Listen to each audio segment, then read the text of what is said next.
Hello my dear students. Question चल रहा था न्यूटन्स रिंग, जिसमें मैंने फर्स्ट वीडियो में क्लियर किया न्यूटन्स रिंग का पूरा एक्सपेरिमेंटल सेटअप। सेकंड वीडियो में मैंने आपको उसका पूरा डेरिवेशन क्लियर किया, और आज थर्ड यानी कि न्यूटन्स रिंग का जो लास्ट वीडियो है उसमें मैं आपको क्लियर करने जा रही हूँ इसके एप्लीकेशंस की एक्चुअल में ये जो प्रैक्टिकल है हम क्यों करते हैं या इसका क्या उपयोग है।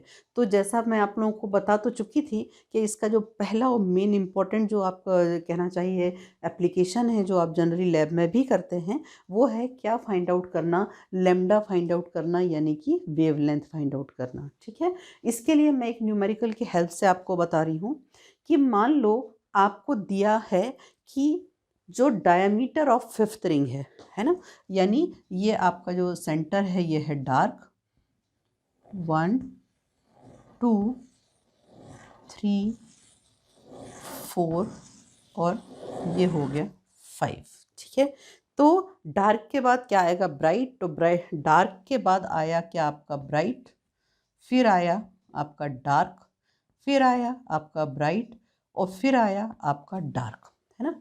तो ये क्यों लिख रही हूँ उसका कारण समझना कि डायमीटर ऑफ फिफ्थ रिंग कितना दिया है 1.3 इंटू 10⁻³ मीटर। ठीक है, और डायमीटर का मतलब समझ रहे हैं ना, डायमीटर का मतलब समझ रहे हैं ना, डायमीटर। ठीक है, डायमीटर ऑफ 25th रिंग, यानी यदि हम ऐसे ही बनाते जाएं तो डायमीटर ऑफ 25th रिंग कितना दिया है 4.0 इंटू 10⁻, क्योंकि चूँकि ये काफ़ी बाहर मिलेगा तो इसकी वैल्यू इससे ज़्यादा है 4.0 × 10⁻³ मीटर। दो जो आपके रिंग्स थे इन पर हमने क्या किया, अपना क्रॉस वायर सेट किया।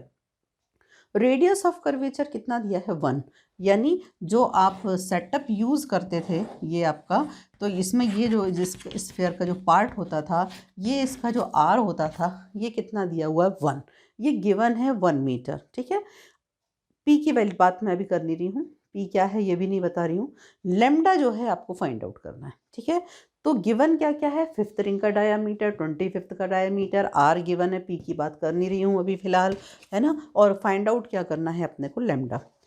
समझ में ये नहीं आ रहा है कि हम इसमें फॉर्मूला कौन सा यूज़ करें, क्योंकि पिछली बार जो डेरिवेशन किया था उस डेरिवेशन में हमने डायमीटर ब्राइट फ्रिंज के लिए निकाला और डायमीटर डार्क फ्रिंज के लिए निकाला, लेकिन हमने कहीं भी ऐसा कोई फॉर्मूला नहीं निकाला जिससे हम कहीं भी लैम्डा निकाल पाएँ, लेकिन वहीं से कहीं से हमको फॉर्मूला मिलेगा। अब कंडीशन फॉर डैश फ्रिंज, ये डैश क्यों लगाया है मैंने, उसका रीज़न ये है कि यहाँ डायमीटर ऑफ फिफ्थ रिंग दिया है ना, और कंडीशन हमारे पास सिर्फ दो हैं, या तो ब्राइट है और या तो डार्क है। तो ये आपको सोचने वाली बात है कि हमको यहाँ कौन सी कंडीशन लगानी है, ब्राइट की या डार्क की। अब जो ब्राइट और डार्क डिसाइड करेगा वो कौन डिसाइड करेगा, वो डिसाइड करेगा ये नंबर। तो नंबर कितना दिया हुआ है, फिफ्थ। तो अब आप फिफ्थ के लिए अगर चलेंगे तो यहाँ से अगर आपका स्टार्ट होता है तो ये तो हो गया डार्क, है ना। तो 2 नंबर पे क्या आया, ब्राइट। तो 3 पर क्या आया, डार्क। तो 4 पे क्या आया, ब्राइट। तो फिफ्थ पे क्या आएगा, डार्क। मतलब बनी बात है कि फिफ्थ रिंग पे हमको कौन से कलर की फ्रिंज मिलेगी, डार्क, यानी कि हमको अंधेरा मिलेगा, काला दिखेगा। ठीक है, येलो कलर नहीं दिखेगा। तो हम कौन सी कंडीशन लगाएंगे, कंडीशन फॉर कौन सी फ्रिंज लगाएंगे आप, डार्क फ्रिंज। ठीक है, तो कंडीशन ऑफ डार्क फ्रिंज आप अभी निकाल के आ रहे हो, इसलिए अपने लिए नया नहीं है।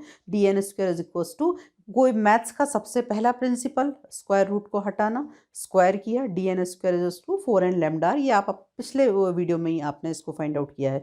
ठीक है, अब बात आती है dn² तो हो गया, लेकिन ये 25 लिखा हुआ है, मतलब इसमें n, अगर हम इसको n मानते हैं, यदि हम इसको n मानते हैं तो ये जो है n से कुछ ज़्यादा तो है, तो ये n से कितना ज़्यादा है, तो इसको हमने रिप्रेजेंट करने के लिए लिखा कि n प्लस क्या, तो n प्लस कितना, तो n तो गिवन है 5 है, तो बनी बात है कि यदि ये 25 है तो डेफिनेटली ये कितना होगा, 20। तो इसी को कहा जाता है p।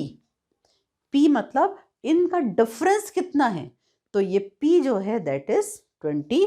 तो अगर हम dn प्लस p लेंगे और इसी फॉर्मूले में रखेंगे तो n की जगह हम क्या रख सकते हैं, n प्लस p का स्क्वायर। और अब यदि हम इनका क्या लें, डिफरेंस लें, किस किस का डिफरेंस लें, 25th रिंग के डायमीटर का और किसके 5th रिंग का, तो ये हम लिखेंगे dn plus P square minus dn square. और यहाँ दोनों की वैल्यूज़ में हमने सिर्फ क्या किया है, यहाँ n की जगह कितना सब्स्टिट्यूट कर दिया है, n प्लस पी। तो जैसे ही हम वहाँ पर वो वैल्यूज सब्स्टिट्यूट करते हैं और इसको सॉल्व करेंगे तो 4n lambda R, 4n lambda R plus और माइनस, तो ये दोनों तो कैंसिल हो जाएंगे, बचेगा क्या, सिर्फ 4p लेमडा आर। तो अब आपको अच्छे से समझ में आ गया होगा कि p एक्चुअल में क्या है। p का मतलब होता है डिफरेंस, और डिफरेंस कितना है, 20। ठीक है, तो जब ये 20 होता है तो अगर हम इसको देखें तो हमको क्या फाइंड आउट करना है, हमको फाइंड आउट करना है क्या, लेमडा फिलहाल। तो लेमडा इज इक्वल टू कितना हो जाएगा, ये आप ट्रांसफर कर दीजिए, ये आपने ट्रांसफर कर दिया तो ये आ गया 4p/r। ठीक है, अब यहाँ आपको वैल्यूज दी हुई थी, डायमीटर 25th रिंग का दिया था, डायमीटर 5th रिंग का दिया था, 4 दिया था, p की वैल्यू 20 थी, r की वैल्यू 1 थी। इसको सॉल्व करते हो तो इतना कुछ आपको क्या मिल जाता है, लेमडा मिल जाता है। लेकिन इसके साथ एक और एप्लीकेशन हम जोड़ सकते थे, क्या कि यहाँ जैसे हमने लेमडा निकाला था ऐसे ही हम क्या निकाल सकते थे, रेडियस ऑफ कर्वेचर भी निकाल सकते थे। क्योंकि ये जिस भी लेंस का पार्ट होगा, ये जो आपका प्लेनो कॉन्वेक्स लेंस है, ये जिसका भी पार्ट होगा, ये किसी ना किसी ऐसे एक स्फीयर का पार्ट है, हमको वो तो मिल नहीं रहा है, हमको तो सिर्फ ये अरेंजमेंट दिया है।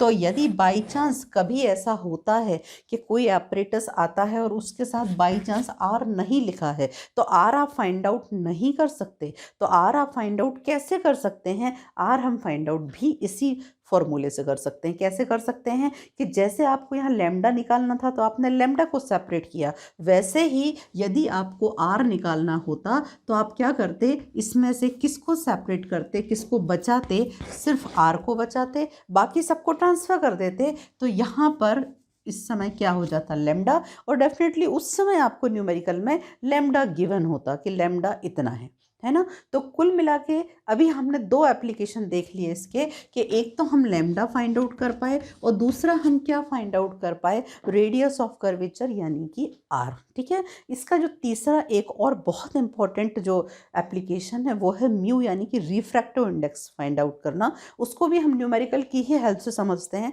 तो शायद हमको ज़्यादा आसान होगा।